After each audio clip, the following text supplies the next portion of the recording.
Hello, welcome to Truth Sentinel, watching over the truth in the news. Today's date is the 2nd of July, 2014. Welcome to all listeners, new ones, old ones. Thanks for your support as ever. Really appreciate it. Currently in Ukraine, leaving tomorrow back for London, UK. Today's news, Ukraine. Quiet and calm here in Odessa, although fighting is still going on in the east. People dying over there, people sunbathing on the beach over here in Odessa, which is often the way. I mean, I've been in other places where there's revolutions and wars going on, and in other parts, even of the same city, you wouldn't know anything's going on. Hopefully things will stay away from Odessa anyway, although our thoughts are with people in the east as well.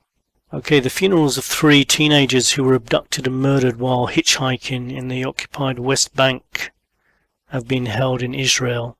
Benjamin Netanyahu described their killers as heinous murderers, and Israel's blamed Hamas for the deaths, although Hamas has denied any involvement. Their bodies were found on Monday.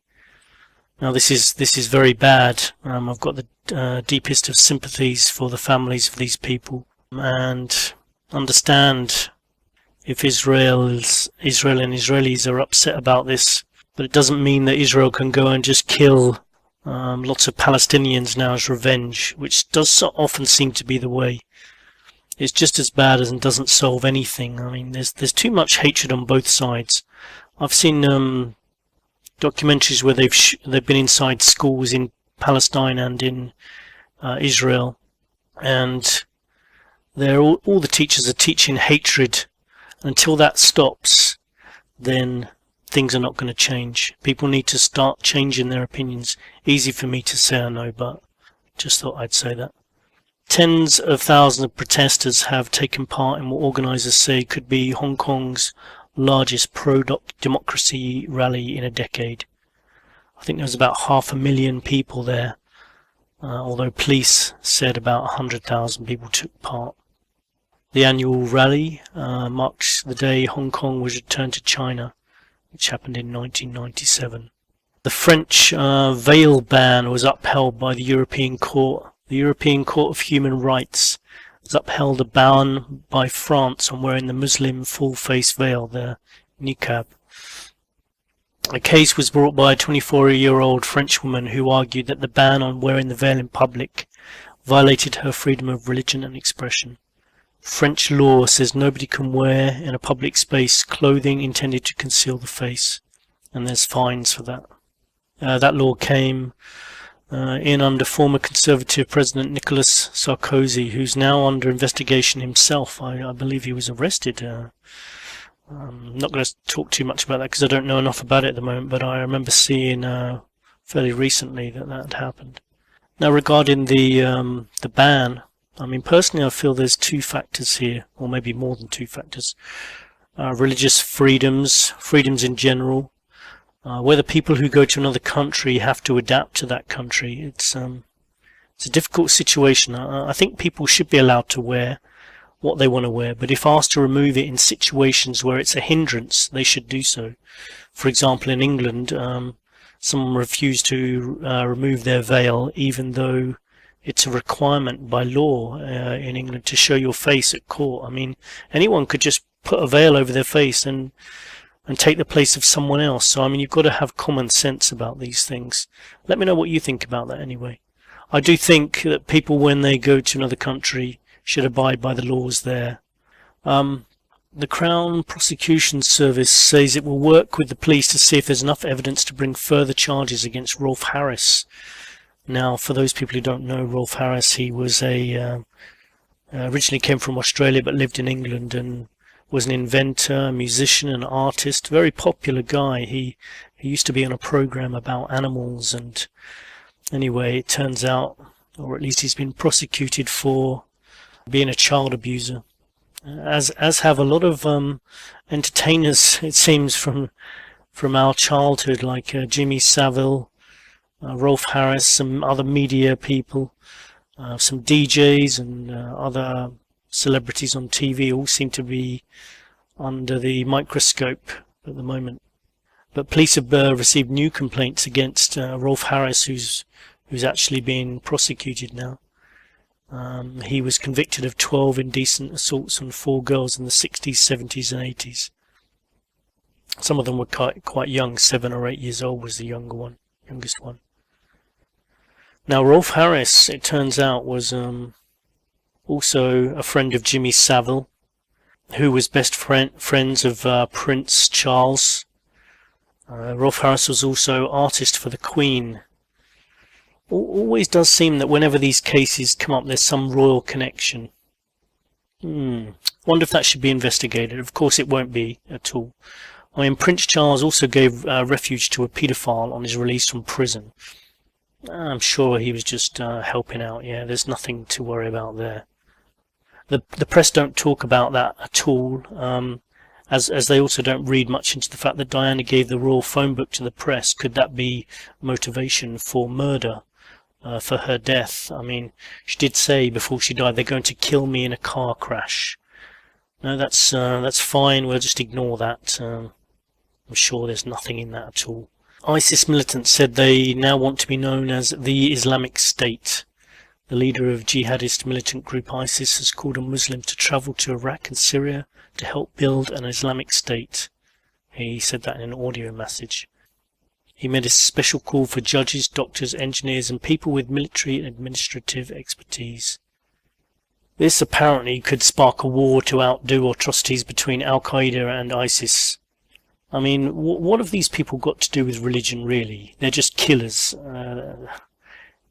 But I still say the silence of the Muslim community is deafening. I mean, I still want to invite some Muslims to come on this show and have a frank discussion about all of this and tell me what they think. And that includes any militants as well. Please get in touch. I'm going to skip this week's news a little bit. I mean, that's the main news of the day. Because I want to get on to part 2 of Douglas Dietrich. Hope you've enjoyed part 1. I want to get on to part 2, and basically last episode we talked with Douglas about Satanism in the military, and he had lots to tell us, so I imagine a lot of people just want to get on with it, so that's what I'm going to do. Continue to please leave ideas on future shows and guests. I've already had lots of help from listeners in sort of helping decide on guests, and also actually helping contact guests and giving me ideas, so thanks for that. Just a quick hello to some of those people. Linda Lou S. I'm not going to give full names. Thank you, Linda. Kate M, shall we say. Thank you. Ron Gibson, I just want to thank you for putting up Truth Sentinel programs on your channel. Same channel where Alex Jones gets his shows put up as well. I also want to thank all guests who have already been on this show. If you're still listening, thank you. I appreciate you coming on, and look forward to any new guests who might be listening and think you want to come on, talk about something. Remember to drop us an email if you've got any questions, or if you would like to come on as a guest, or you'd like to suggest any guests or topics. scottsentinel9@gmail.com. That's scottsentinel9@gmail.com. Also check out our Twitter and Facebook page. Topics coming up in future episodes could include super soldiers, which is probably going to be the next episode, mysterious celebrity deaths, planned obsolescence, the Dyatlov Pass incident, very creepy situation there, we're going to talk about that at some point, religious cults. But without further ado, let's go to part 2 of my chat with Douglas Dietrich. So Douglas, you were talking about money and you know, how broke we both are, but how does money come into this situation? Because money is magical. Obviously, paper currency is something that I feel is necessary for any developed civilization or modern state. When Marco Polo visited Asia and ultimately visited the Middle Kingdom of China, he came back to Europe with tales of paper money that was representative of currency that was held in reserve, meaning actual gold or silver or actual minerals of value. So everyone thought he was lying. They thought he was crazed, making up stories that didn't make any sense. Of course, this has become the very foundation of Western civilization in this day and age, but it's based on the magic of belief. Once all of us get to a certain point where we realize that the paper itself is worthless, and that it is not representative of actual stocks, actual, shall we say, worthwhile, solid goods that are somewhere to back it up, such as gold, such as silver, etc. Once we realize that, then the money, of course, ceases to have any meaning, becomes the equivalent of toilet paper, everybody panics, and civilization collapses. Now, at some point, literally, are you saying they're just printing money just out of nothing? There's no gold to back it up or anything? Well, at this point in history, yes. It's not that there's no gold in existence, of course. Obviously, there's gold out there, but there's not enough gold in the world to back up what they are printing. And if there were enough gold in the world to back up what they were printing, gold would be absolutely worthless because it would be so common, it would no longer hold value. And therefore the currency wouldn't hold any value. So we're basically in a situation at this point that started in the reign of Franklin Delano Roosevelt. And Franklin Delano Roosevelt, when he assumed power in the exact same year as Adolf Hitler, 1933, Adolf Hitler had already based his civilization on something that had been going on for several decades.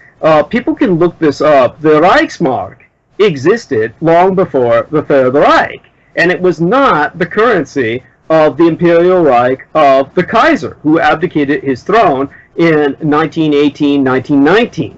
During that year in which the Kaiser relocated himself to Switzerland and later to other neutral countries that he would visit, the German economy went into total collapse.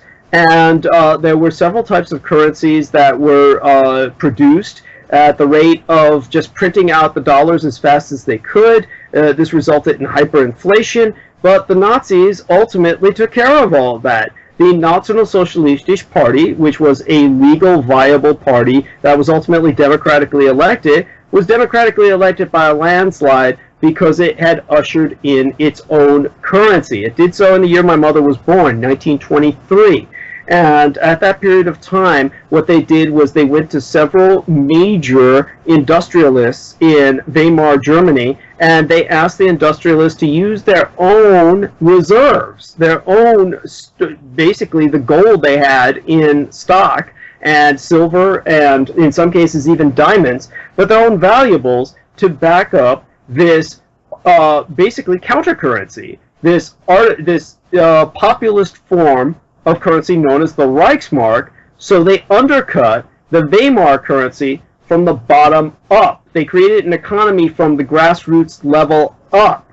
And as a result, their economy proved itself stronger than the worthless paper money that was printed by the Weimar government, and they were ultimately voted in to replace it.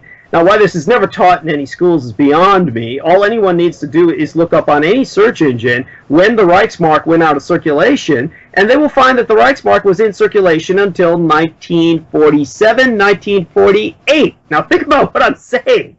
In other words, the Reichsmark was so strong that to help the archives. Now, Michael Hemmingsen co-wrote a book with the heir of the Temple of Set, the man who will take over after Aquino dies. Now, this guy's name is Don Webb. Now, Don Webb is an older guy, very nondescript. You'd never give him a second look on the street. That's his advantage in anonymity. He is the man who is deeply steeped in black ritual magic, with a K. He is the man who will take over the Temple of Set when Aquino dies. He co-wrote a book on the Satanic Church with Michael Hemmingsen. Then Michael Hemmingsen started asking me about Aquino, says, hey, Aquino's coming on to Above Top Secret. He's saying, you're full of shit, that he never worked with you. And I said, dude, you're messing with the wrong people. This will cost you your life. You've got a daughter. You better pull out of this while you can. You're not going to come out of this alive. He says, oh, no. And Aquino says, you're lying. And, you know, I'm going to have Aquino confront you. And because I'm best friends with Don Webb, who's going to inherit the church. And then, of course, Aquino came out and publicly tried to sue me, and, of course, he couldn't get anywhere. Because everything I say is a matter of public record. And everything I say is verifiable. And so Aquino lost face. He was embarrassed. And he was really pissed. And then Michael Hemmingson died. And his body was found in Mexico. And no doubt he died here, and his body was carried across the border, where the police just took one look at it and said, well, we're not going to put any money into investigating this shit. And so there was no autopsy, no real coroner's job on finding out what killed him. And there you have it. One of our hosts at Revolution Radio bit the dust because he was messing with the wrong crowd.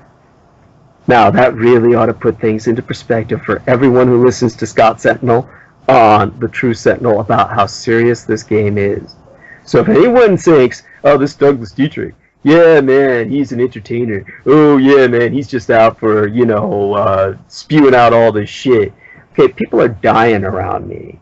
People are going to jail for the rest of their lives around me. People are breaking out of their mental programming around me. And instead of killing innocent civilians, are turning around and killing authorities. Now, if people don't start taking me seriously, I don't know what it's going to take. So, in terms of what I'm saying, kids, adults, pay attention, grow up, smell the coffee, and come to terms with the fact that what I'm telling you is the truth. It's factual. It's what's going down. And in terms of the U.S. military, with this junta that took over, they were able to use these kids, these super soldiers, which they programmed into multiple personalities. They get them to sleep with and compromise politicians. As a matter of fact, if you're a politician who's not compromised by one of these kids, the chances are you're never going to win the seat or the position that you're seeking. And that's why probably honest Joes, like Vanderbeek, who's running for the governor of Nevada, and Martinez, who's running for the sheriff's position in Las Vegas, it's no wonder that they targeted the Millers on these guys, had them help with the campaign trail, and if they hadn't broken out of their programming with exposure to the fact that the mind control summit was going down, they probably would have killed those two dudes.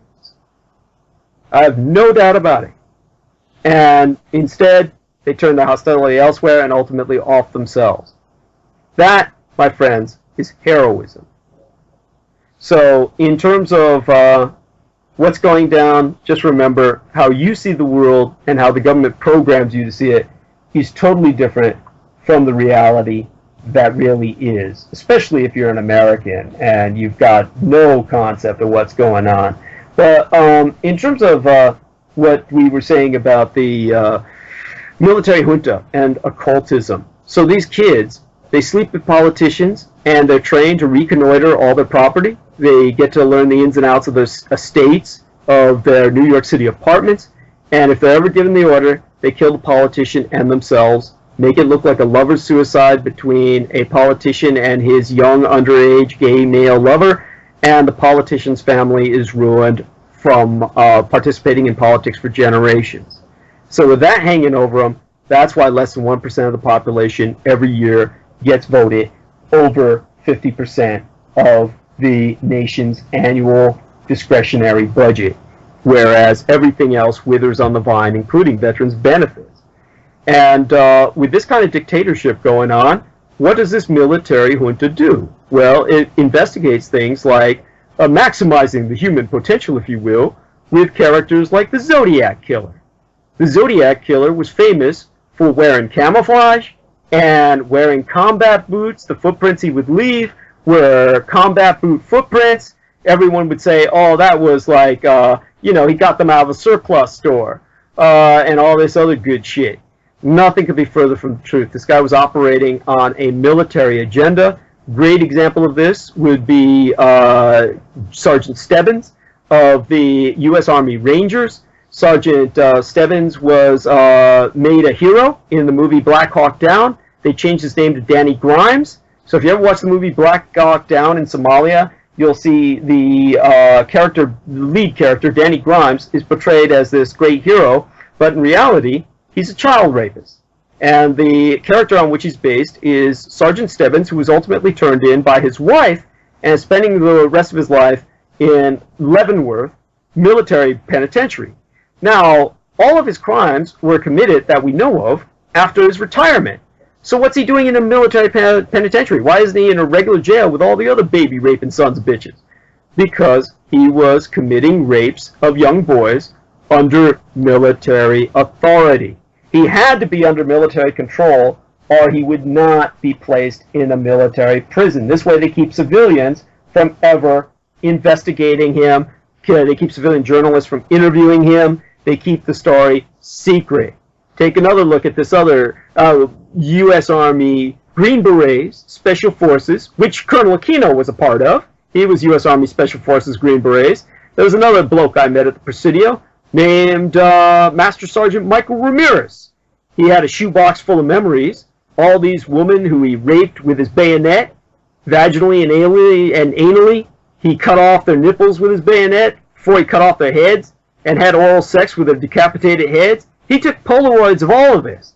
Had several shoeboxes full of these memories. He'd bring them to the library and share them with other veterans and the library staff, the men who all thought it was cool and thought it was funny as hell. I had to keep him out of the children's room.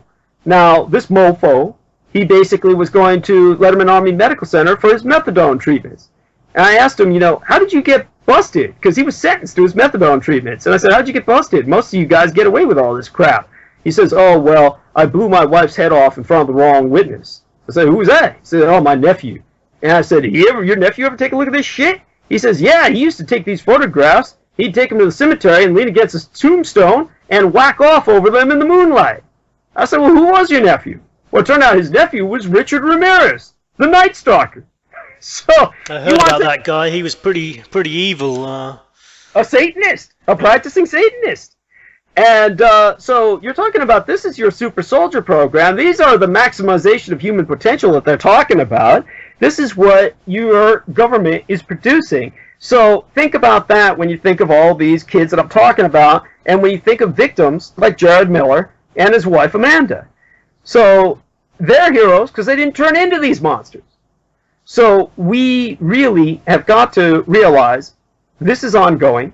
This is a part and parcel of how your military junta, because ever since General Rutherford B. Hayes of the Union Army took over the United States in a military junta, this military junta has been running the United States ever since. We have not had a single elected president since that time. It's always been a president-select. And when the president-select begins to not play the game, like John F. Kennedy, they take him out. One of the presidents who didn't want to play the game was Harry Truman, and they tried to take him out. As a matter of fact, Harry Truman was on his way home to the estate that he was living in while the White House was under reconstruction, and on his way home, his car broke down. And if he hadn't been 30 minutes late towards getting home, he would have been killed by a hit squad of men who came in and killed a cop and a security guard who were guarding the estate that he was living in temporarily. Now, since he was living in an estate that was top-level secret, only the military knew about it because he was executive commander-in-chief, the only conclusion we can draw is that it was a military hit squad that came in, just plugged the whole area with bullets, and turned it into Swiss cheese. Both the guys wound up with their shadows looking like the Eiffel Tower, and the 33rd President of the United States would have been in the midst of that fusillade had his car not broken down on the way home.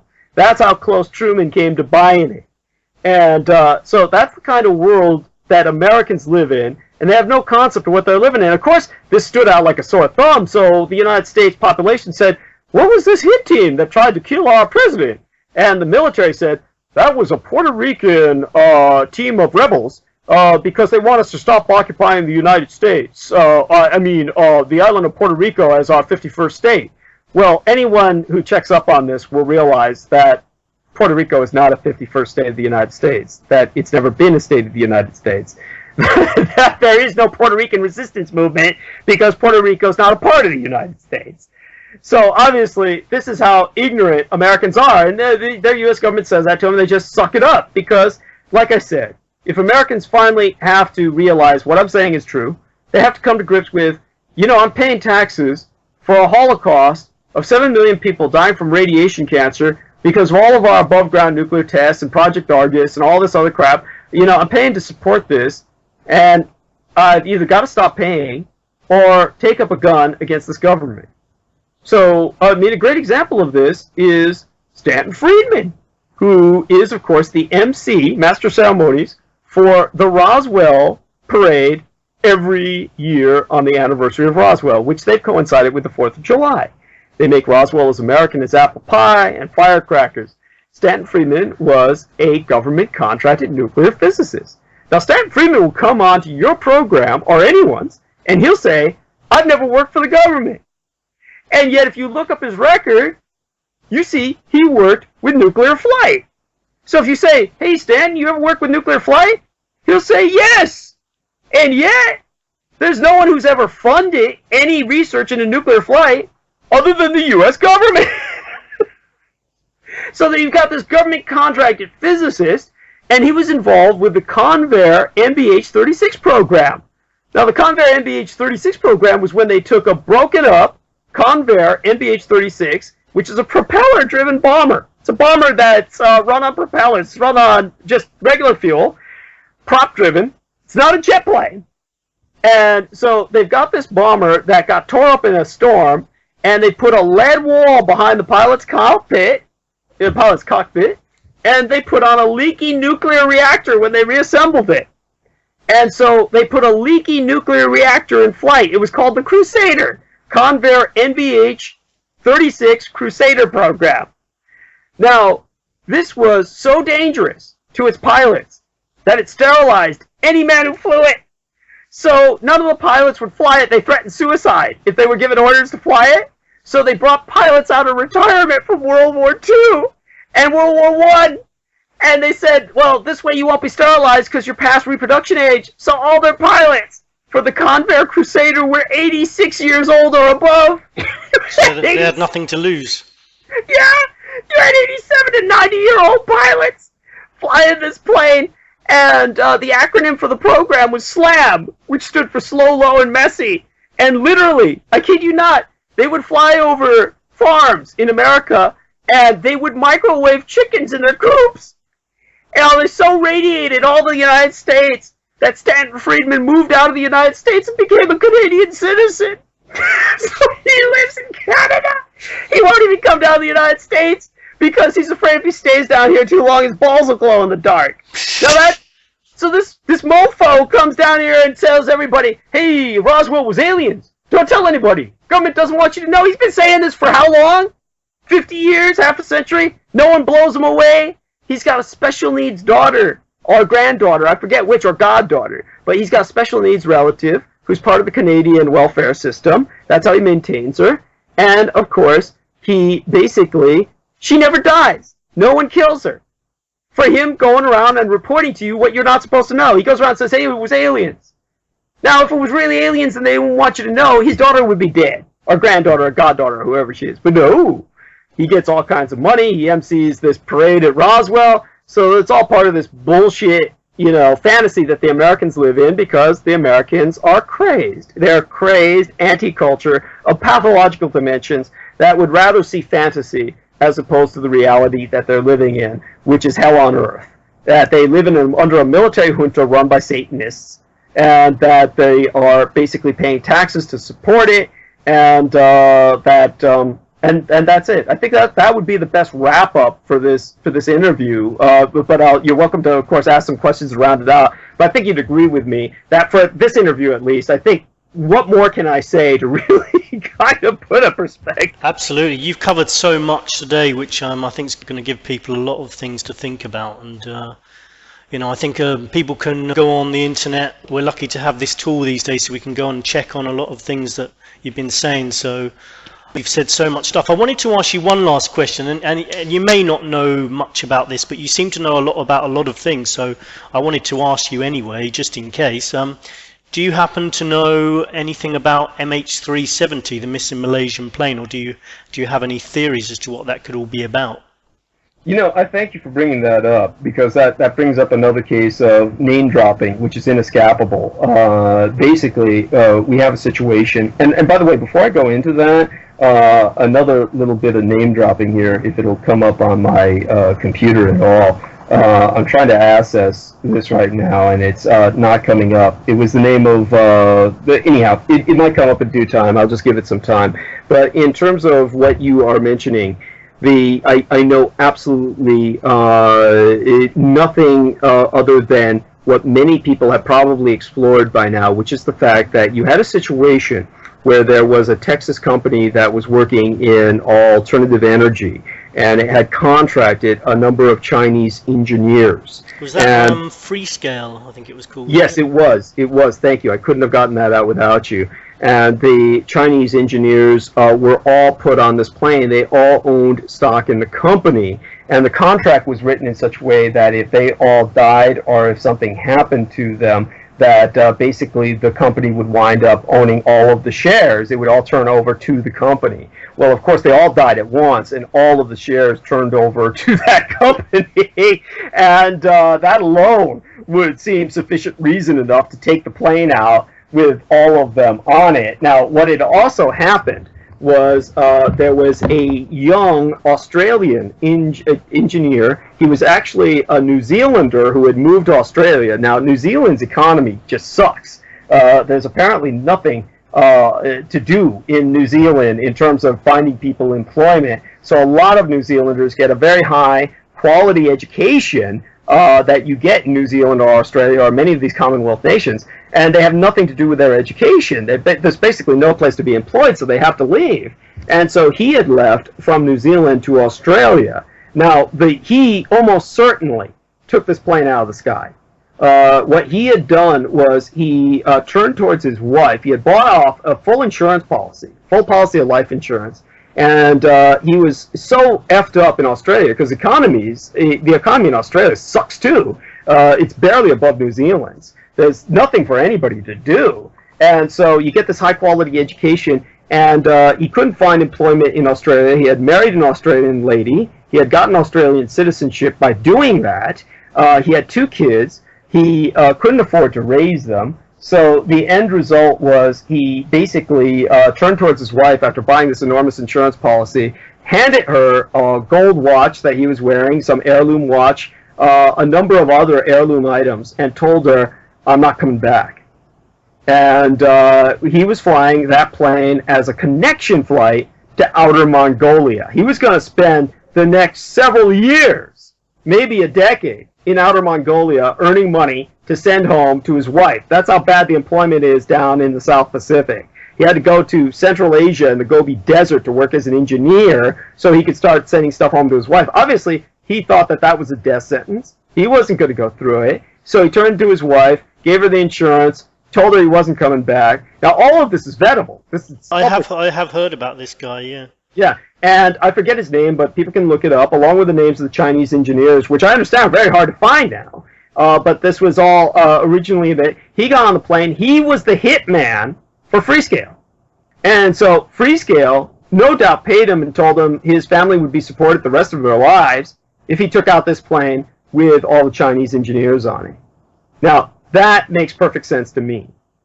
Now, here you've got the situation, and here's where some more name-dropping comes in. You got the situation where Richard Dolan comes in, and this is the joke. To explain some of the background for you, we were at what was known as UFOCon 2011. I believe it was UFOCon 2011.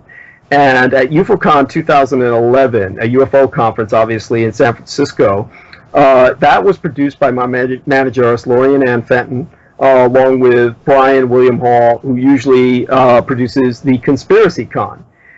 Now, one of the presenters was myself, and another presenter was Richard Dolan.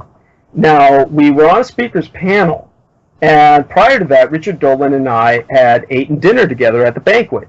So I sat next to him and his wife at that time, Karen Dolan. They are now since divorced. He was basically talking to me about Rochester, New York, and I told him, well, my father was born at Rochester, New York, and I told him all about Rochester, New York, and he'd lived there for what must be 20 years by now, or close to it. He didn't know anything about Rochester, New York.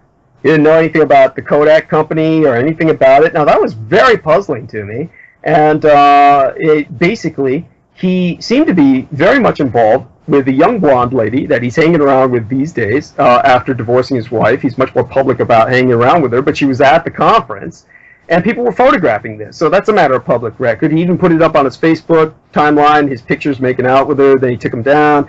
All that is basically nothing. That has nothing to do with anything other than the fact that he's bought and he's paid. He is obviously involved with someone who's a government handler. Now, he was prepared for questions that all these white males in the audience came up and asked during the panel that were directed against me. They said, Mr. Dolan, what do you think about this Douglas Dietrich guy? Now, by the way, nobody ever asked anything like that during a conference panel. And anybody who is sane as the person who is monitoring the panel, in this case it was Sean David Morton, and he behaved very well. He behaved very professionally. Nobody would allow it to go on because it's obviously a personal attack. But beyond that, the person who's asked that question, when you're on a professional panel with other professional speakers, first thing you tell people is that is something, I have my own opinions, they may differ from this individual, but more or less they're not going to speak to anything personally about that individual, nor are they going to start a debate on the panel. There's just no point, because it's not a forum for debate. You're answering questions. Well, oh no, not Richard Dolan. He starts saying, Douglas Dietrich, oh, he has no basis in history. Everything he says is a lie and a fantasy. He's psychotic. Anyhow, so I rejoindered him and lashed out my contrapuntal, and I left him barking like a dog. He was just going, whoa, whoa, whoa, whoa, literally, woof, woof, woof, woof. And then this was all recorded. So it's all on DVD, which anyone can order, and I don't make a dime off of this. This is all Brian William Hall, who I barely speak to these days. He's the one who organized the conference along with my producer and manager. He gets the money as part of their contractual deal for all the DVDs sold from this conference. But if you order the speakers panel of the 2011 or 2010, 2012, look up which one I'm presenting at with Richard Dolan. I think it's 2011. But if you look that up and order the DVD, you can watch for your own eyes my basically eviscerating and emasculating Richard Dolan on stage and leaving him barking like a dog while he's trying to attack me. He started this like personal attack, and you see these men asking him questions that are directed against me. You'll see another guy get up and ask a question: could it be that they send some young Asian guy with charisma to mislead us all? And that's when, of course, Sean David Morton says, "Yeah, that'd be me." And anyhow, so this was the kind of the farce that went on with Richard Dolan. Now, Richard Dolan is one of these people who got on YouTube and he put up this video about the Asian politics behind the disappearance of Malaysian Flight 370. And it's got like 20,000 hits. I'm like, why is anyone looking at this shit? The guy, unlike myself, I was born in Taiwan. I could speak to the politics behind the disappearance of Malaysian Flight 370. And, of course, I'm very familiar with military history, aeronautical disappearances. Even if I'm not following it religiously, I can give you a baseline background that makes sense. Now, this guy, on the other hand, Richard Dolan, has a degree in history, but he's never taught. He's not a professor. He's as discredited in his universities as I would be in the military as a Marine because of my dishonorable discharge in the Marine Corps, which is a whole different story, and I've always been very public about that. And it's because of an incident in Al Jabail. I've gone into that on my records, on my Facebook timeline. People are willing to invest, who want to investigate this are welcome to do so. Now, in terms of Richard Dolan, it's like he had a dishonorable discharge with academia. He's not teaching in there. He's just writing these books on UFOs. And yet, here's this guy who's a history teacher writing about UFOs, and yet he gets into this conference, and people can look this up, where he's speaking on the engineering aspects of the collapse of the Twin Towers. Now, how the hell does a history teacher address the engineering aspects of the collapse of the Twin Towers? Then he winds up making this video on the politics, the Asian politics behind the disappearance of Malaysian Flight 370. Now, what is he doing speaking of these topics? He's not even qualified to speak about any of this. Bottom line is the government pushes him in. And people just accept him because he's Richard Dolan. He gets up there and he pushes the government line. And everybody goes and they eat it up like fools because this guy is familiar to them and he's a guy who's been pumped and pushed. So people have really got to look at who's pumping, who's pushing, because Richard Dolan is part of the Roswell is aliens crowd with Stanton Friedman, who radiated your children's children and made your sperm glow in the dark. So you take a look at all these guys operating together, try and look at what you're doing. You know, another guy who's involved with all that is, of course, Bill Burns, William Burns, who was on the UFO Hunters series, and he publishes UFO Magazine. Now, William Burns and his wife organized their own radio program called Future Theater. They were going to interview me on Future Theater. So the week before they interviewed me, they interviewed the granddaughter of Betty and Barney Hill, who had written her own book. Now, all you need to do is go to Future Theater, as hosted by Bill and Nancy Burns, and look up their interview with the granddaughter of Betty and Barney Hill. Now, during that interview, they said, "We're having Douglas Dietrich on with us next week. He's a Jap. Since Japs were at Roswell." And that's when I called him up. Actually, I waited till the last minute, and I canceled my interview. And she had to send me an apology. She wrote me an apology, which I published on my Facebook timeline. It's in the notes. People can look it up on the notes of my Facebook timeline. But she had to send me an apology, but I never had an interview with her. It was obviously an ambush, so that they were setting up. Now, these are the people who wrote The Day After Roswell. Now, Bill Burns co-authored The Day After Roswell with Lieutenant Colonel Philip J. Corso. Now, what did Philip J. Corso do? Philip J. Corso basically was a contactee in the 1950s sense. He worked at the Pentagon, and he was in the U.S. Army National Guard. He had high-level security clearances, and he came out and he told Bill Burns, "I've met with the aliens, and they've offered us peace. They said we could have a whole new world if you're ready for it." Now, the person who's relayed this publicly is Linda Moulton Howe. So this was what he was pushing. And Bill Burns says, "That's 1950s shit. Nobody wants to hear that. They want Roswell. So we're going to tell them, you were at Roswell, you saw all this stuff, and it was released to the public slowly and advanced our technology, gave us pacemakers and stuff. What do you say? We write this." "Well, I don't know about that. I want to write this other book about, you know, the aliens, what they're trying to tell us."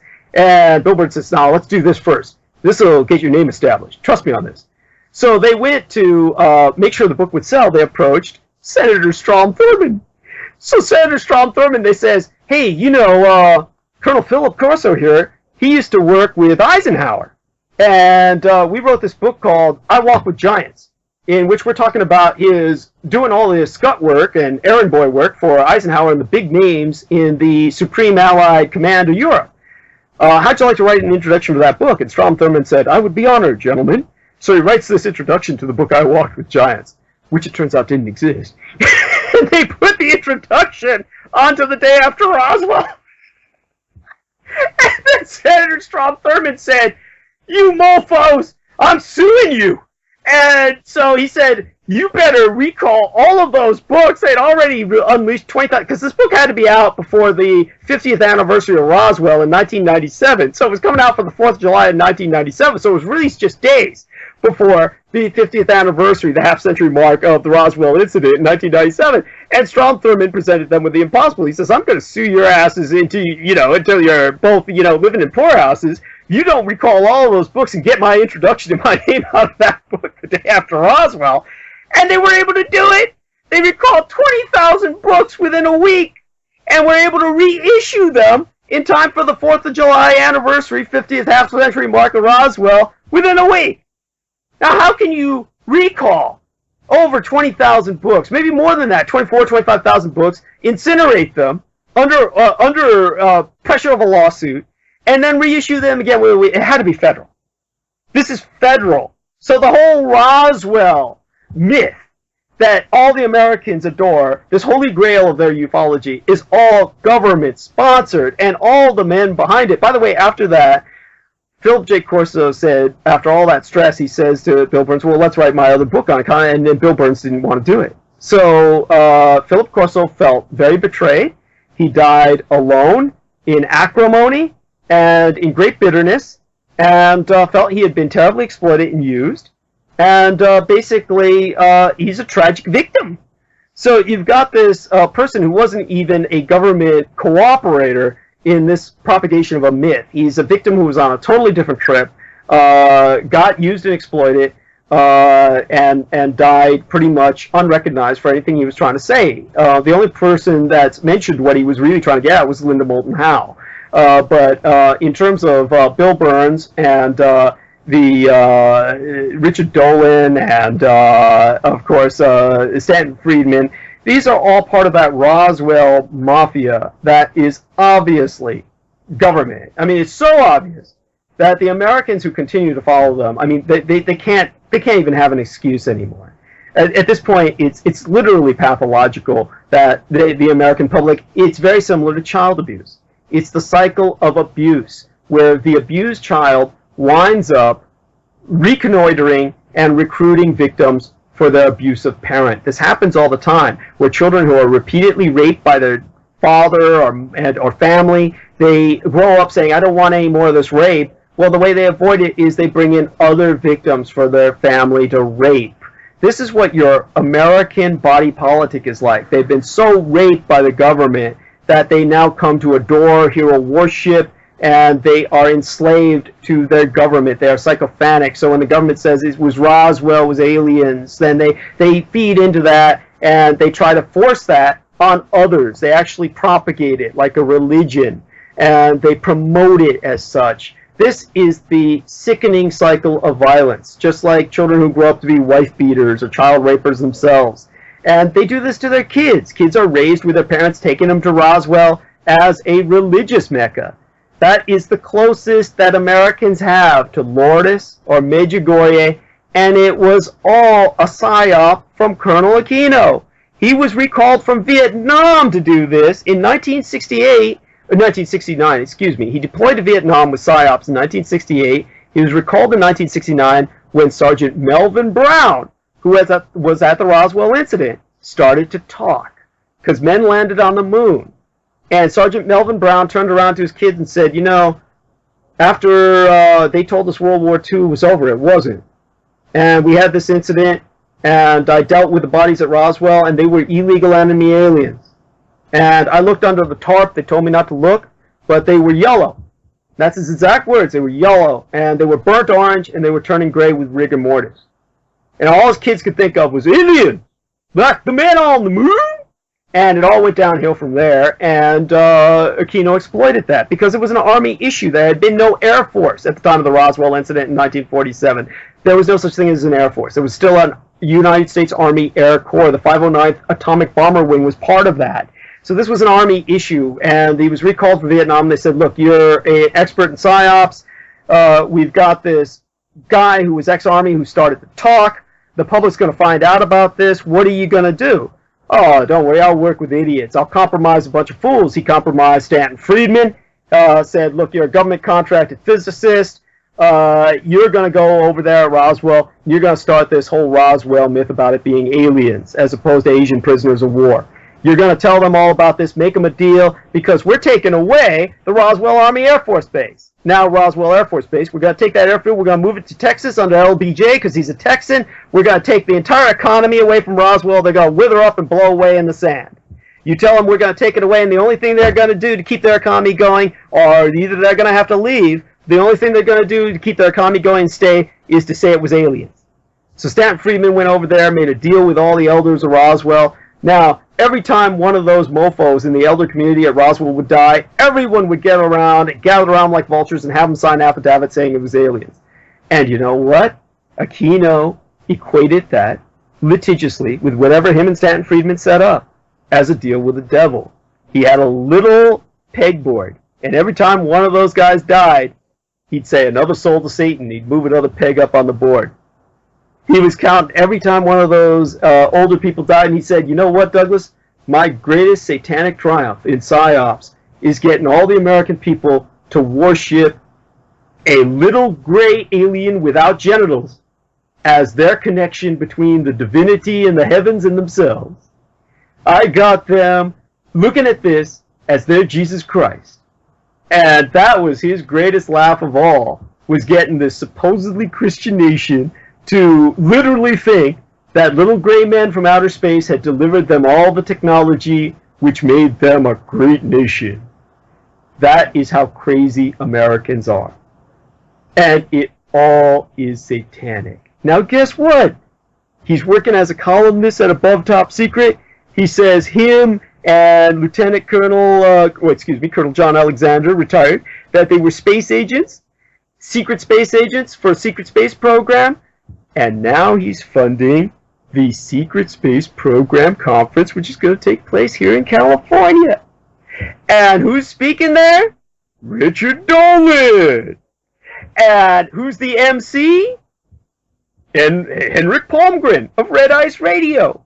Now, Henrik Palmgren of Red Ice Radio interviewed me about Satanism in the military, and he put that 2 hours up on his Red Ice Creations Radio website, got a whole bunch of hits, one of his most popular shows, and then Colonel Aquino came and told him to shut it down. Now, he went on air and said this. Henrik Palmgren went on air and said, Colonel Michael Aquino has told me to take down one of my episodes in which I interviewed someone who I will not name about Colonel Michael Aquino and Satanism in the military. I won't give you the name of that episode, so you can't look it up. But I'm not going to take it down, because I'm not going to bow to a Satanist. But I won't tell you who it is, so you can't listen to it. And then, now he's the MC at the Secret Space Program with Richard Dolan conference, and it's a joke. All the people there, including Joseph Farrell, are compromised. Everybody there is compromised. This is all part of... Now, keep in mind that Colonel Michael Aquino, anyone can look this up, was PSYOPs. It has nothing to do with space. And the Army had nothing to do with space. There was an Air Force space program, which was covert, far less advanced than people are giving it credit for, but that was Air Force. It was not Army. There's no Army intelligence secret space program. He's conducting a PSYOPs through Mark Springer's Above Top Secret, and now he's got the secret space program he's funding here in California, and Henrik Palmgren of Red Ice Creations Radio is emceeing it. Richard Dolan speaking there, Joseph Farrell speaking there.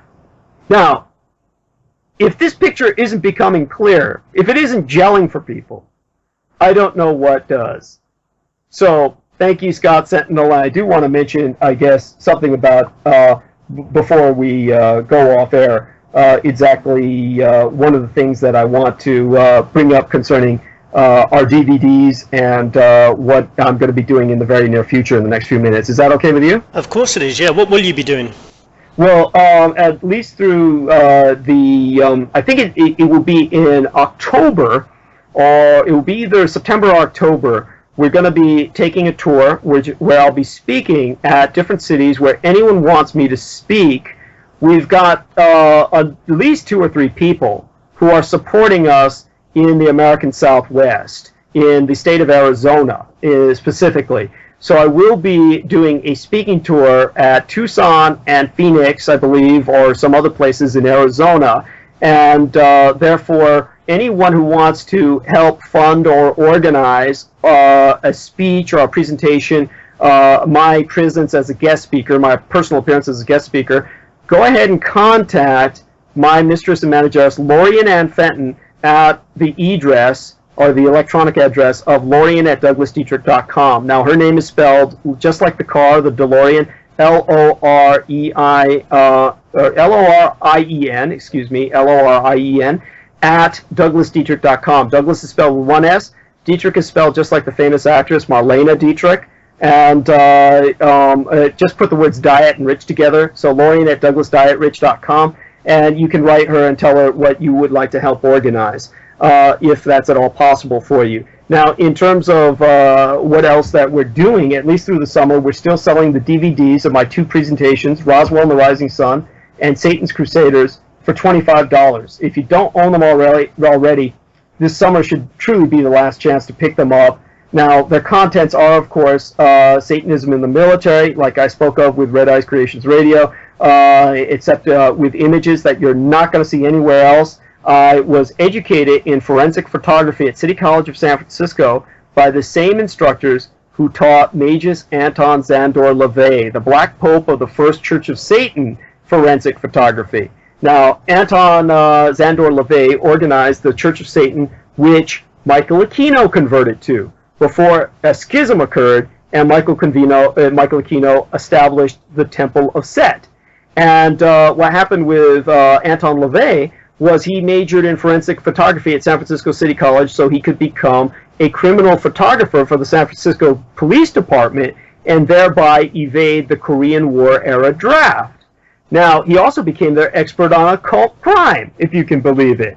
But those same teachers who taught him just before they retired taught me forensic photography, and that's how I was able to take spy photographs with little German Weiss spy cameras like you used to see in the old James Bond films. Looks like a cigarette case. You split it in half, the little lens appears. You're using film that was actually kept in refrigerators. You used to buy them by the dozens or any amount you wanted in great jars that were at photography shops. All this technology is gone now, but it was black and white photos because forensic photography used to be black and white. But I took photos of men and animals that were sacrificed to demons at the Presidio military base. You're not going to see these images anywhere else. They're in the Satan's Crusaders DVD. You get that with Roswell and the Rising Sun for $250. $5 goes to shipping and handling, and $10 for each DVD. So it's a great price. Now, recently, I appeared on the special guest panel at the Mind Control Summit 3 in Las Vegas, and last year I was a featured guest speaker. You can purchase the on-demand video of the second summit, which includes my presentation, and private investigator Ed Oppermans, who's now working with these guys who were working with Jared and Amanda Miller, the Revolution in Suicide cop killing shooters in Las Vegas. You can purchase all 13 hours of myself and these other presenters by going online to download these presentations. The regular price, forgive me, I've been talking a long time, I'm totally dry. The regular price for this on-demand video is $30, but I'm going to give your listeners at True Sentinel a discount code so they can watch it for $20. All they have to do is visit www.mindcontrolsummit.com. So at mindcontrolsummit.com, you click on the Summit 2 On Demand tab, and when prompted during the checkout, enter this code, John23. That's John with a capital J and the numerals 2 and 3. So capital J, O-H-N in lowercase, John 23. And that'll get you the viewing of all those materials for just $20. Now, if all of this has zinged past you, you can find it all listed on my website, www.douglasdietrich.com. Once again, that's Douglas with one S, Dietrich, just put the words diet and rich together, douglasdietrich.com, and you'll be there. So I very much want to thank Scott Sentinel for providing this venue. He's got a great format where he's very flexible. Hopefully all of this, or at least the overwhelming majority of this, will make it from pre-recording to the audio, because I do believe all this needs to be digitally archived, because you never know. You never know what might happen to me. Even if the government doesn't do anything against me, I could get hit by a truck just by sheer accident tomorrow. Let's hope not anyway, Douglas. But no, I wanted to thank you for coming on and giving us all this information. There's so much that we can look at there, and do our own research as well. I just want to thank you so much for taking the time to speak to us today. It's been a pleasure listening to what you've had to say. I thank you for that, and thank you for the venue you provide and the responsibilities you've taken on yourself in the investigation of these matters. I do hope there's a next time, and hopefully sometime after you speak to my managers in the future, you'll speak to me again, and we can talk more about whistleblowers and why so many of them have effed up so bad and wound up where they've wound up, as opposed to at least maintaining a steady survival. Absolutely. I hope you will come on again. I'm going to go off now and see if I can sort out the cooker and the jacuzzi in this apartment. Try and get the jacuzzi working so I can relax a bit. But well, don't scare me to death like that, because the last thing I want you to do is get electrocuted in the jacuzzi, and there's no, and none of this gets off. You're right. I think I might go and sit out on the balcony instead, actually. Forget the jacuzzi. Yeah, that's a good idea for until at least this gets uploaded. Yeah, cool. No, thanks so much, Douglas. Take it easy. Have a good. Actually, it's night time over there, so I guess you're gonna be heading off to sleep soon, anyway. Yes, that's right. And Mr. Sentinel, you're the best. By the way, these are my waking hours, so don't even give it a thought. I'll head off towards sleep soon. Yes, but definitely I was awake, and my best wishes for the time that Scott Sentinel invested in helping this happen. And believe me, I'll try and send you a thank you on email. Even if I get around to not doing that for a while, at least you know verbally right now I want it on record. You're one of the best. Thanks, Douglas. Really nice of you to say. Thanks. Cool. And let's definitely talk again soon. And I'll look forward to speaking to Lorien soon as well. Really. You take care, my friend. Yeah, take it easy. Bye. So thanks again to Douglas for that. Hopefully I'll come back on in the future and come and talk to us again. Also, Lorien Fenton will be coming on probably next episode to talk about super soldiers and mind control. This is the section where we normally talk about economic markets, sports, space, weather or natural events. Just on the subject of sport very quickly, I'm not going to talk too much about other topics at the moment. Sports news, Luis Suarez bites Italian Giorgio Chiellini at the World Cup. Does this prove that there is something in the conspiracy, that there's a zombie virus causing people to desire human flesh? It remains to be seen, but he has bitten 3 people now, so the evidence is mounting. Remember, blind belief in authority is the greatest enemy of truth, as said by Albert Einstein. Thinking of making Truth Sentinel t-shirts with that slogan on the back, and maybe some other slogans as well, so that people could wear them and show people around them that they do distrust their governments, and maybe that's one way we could sort of display what we think, and other people could maybe ask questions, and then, you know, who knows what could happen. Let me know what you think about the t-shirts idea. Since this channel is about truth, I'll be honest with you, I'm not looking to make millions, but it would be good to be able to make enough to quit the day job and run this channel, maybe employ some staff as well. So let me know if you think that would be a good way of doing it. We're about spreading tolerance, looking for peaceful yet revolutionary change on this channel to make a better society. We don't think it's happening with our current system of government, so we believe that it needs to be changed. Okay, look, thanks for listening. Always looking for sponsors, advertisers, financiers. Please contact us at scottsentinel9@gmail.com. Hope everyone has a fantastic week. Try to subscribe or save the playlist channel so you can listen to all future episodes. Thanks very much then. Goodbye.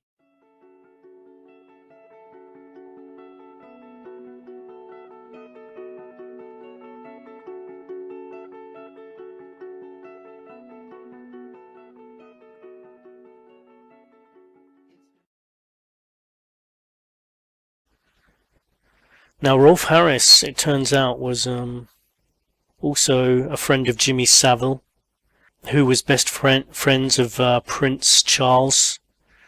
Rolf Harris was also artist for the Queen.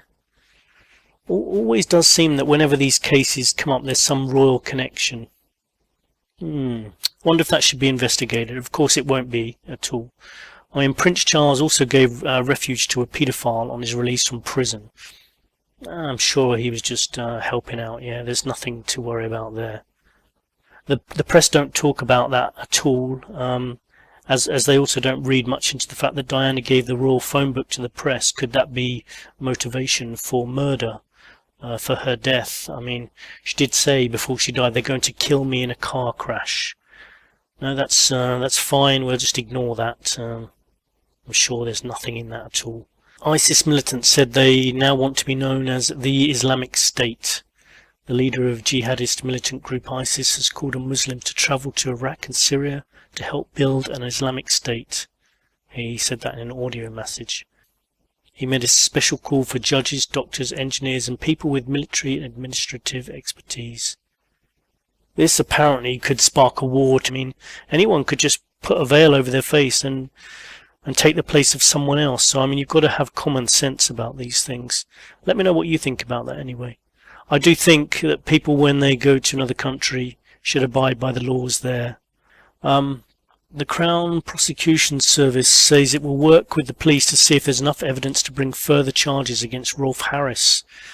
Now, for those people who don't know Rolf Harris, he was originally came from Australia but lived in England and was an inventor, musician and artist, very popular guy. He used to be on a program about animals, and anyway, it turns out, or at least he's been prosecuted for being a child abuser. As have a lot of entertainers, it seems, from our childhood, like Jimmy Savile, Rolf Harris, some other media people, some DJs and other celebrities on TV all seem to be under the microscope at the moment. But police have received new complaints against Rolf Harris, who's actually being prosecuted now. He was convicted of 12 indecent assaults on 4 girls in the 60s, 70s and 80s. Some of them were quite young, 7 or 8 years old was the youngest one. French veil ban was upheld by the European Court. The European Court of Human Rights has upheld a ban by France on wearing the Muslim full-face veil, the niqab. A case was brought by a 24-year-old French woman who argued that the ban on wearing the veil in public violated her freedom of religion and expression. French law says nobody can wear in a public space clothing intended to conceal the face, and there's fines for that. That law came in under former Conservative President Nicolas Sarkozy, who's now under investigation himself. I believe he was arrested. I'm not going to talk too much about that because I don't know enough about it at the moment, but I remember seeing fairly recently that had happened. Now, regarding the ban, I mean, personally I feel there's 2 factors here, or maybe more than 2 factors. Religious freedoms in general, whether people who go to another country have to adapt to that country. It's a difficult situation. I think people should be allowed to wear what they want to wear, but if asked to remove it in situations where it's a hindrance, they should do so. For example, in England, someone refused to remove their veil, even though it's a requirement by law in England to show your face at court.